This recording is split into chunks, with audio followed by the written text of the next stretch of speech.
Start. আসসালামু আলাইকুম ওরহমতুল্লাহ।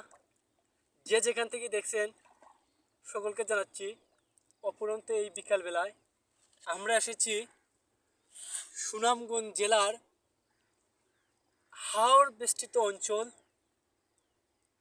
কাংলার হাওরে।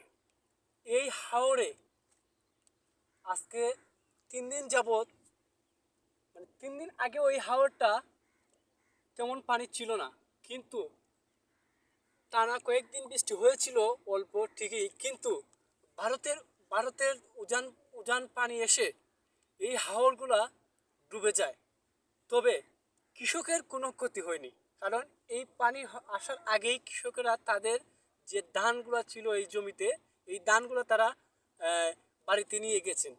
কিন্তু আমরা যতটুকু জানতে পেরেছি, এই হাওরটাতে এখন বর্তমানে যে যে বিভিন্ন যে দেখতেই পাচ্ছেন আপনারা, এই মৎস্যজীবী যারা মাছ মাছ আহরণ করেন তারা এই হাওরে এখন আছেন।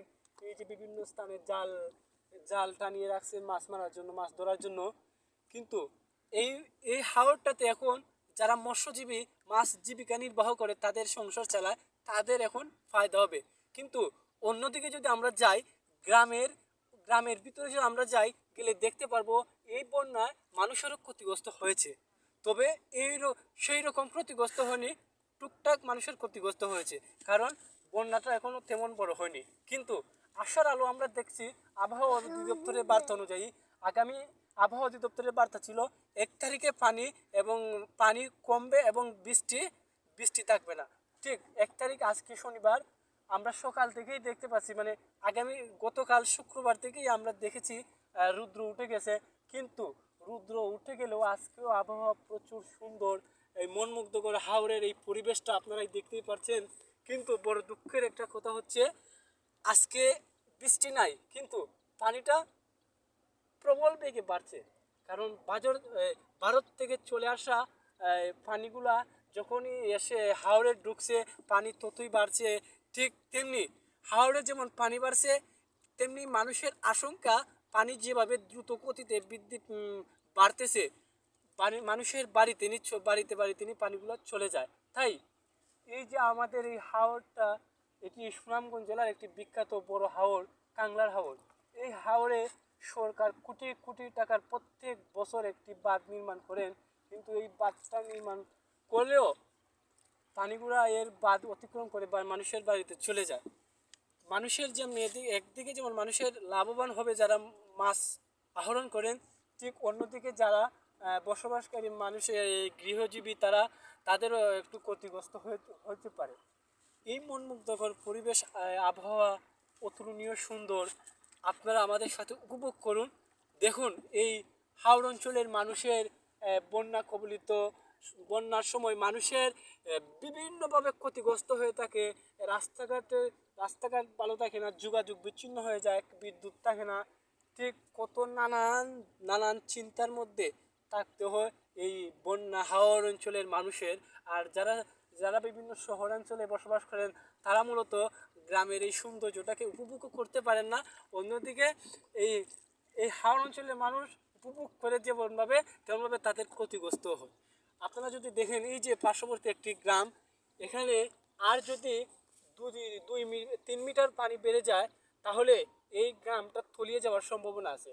ঠিক এই গ্রামের যে মানুষ, যদি গ্রামের মানুষের গড়ে নিচু, আর সাধারণত এই সাধারণত এই বাড়িগুলা নিচু হয়ে থাকে, আর নিচু থাকার কারণে পানি অত সহজেই মানুষের ঘরে ঢুকে পড়ে।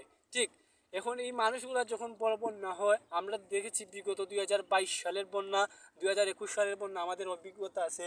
মানুষ যখনই বন্যা হয়, তখন মানুষ আশ্রয় নেওয়ার জন্য, এখানে আশ্রয় নেওয়ার মতো তেমন বিল্ডিং নেই, শুধু একটা প্রাইমারি স্কুল আছে 2 তলা, এটাও নতুন হয়েছে।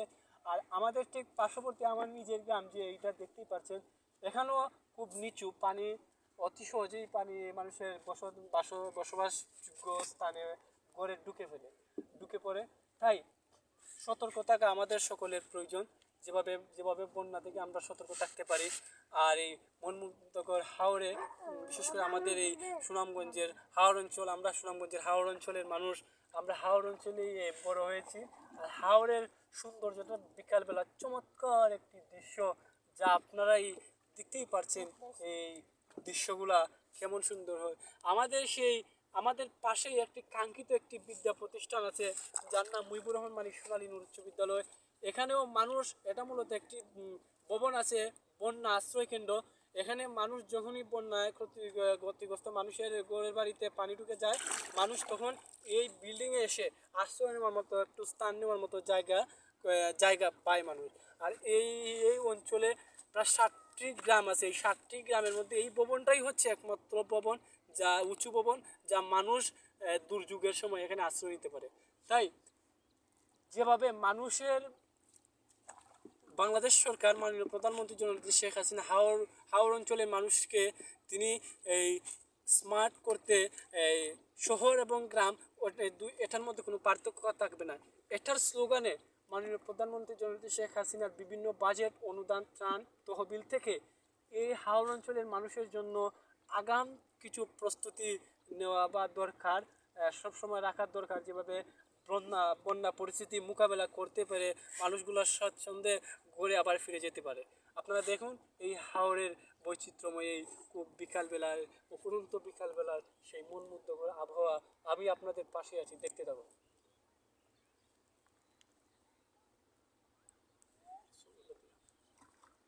Này thằng kia nè. Này thằng kia.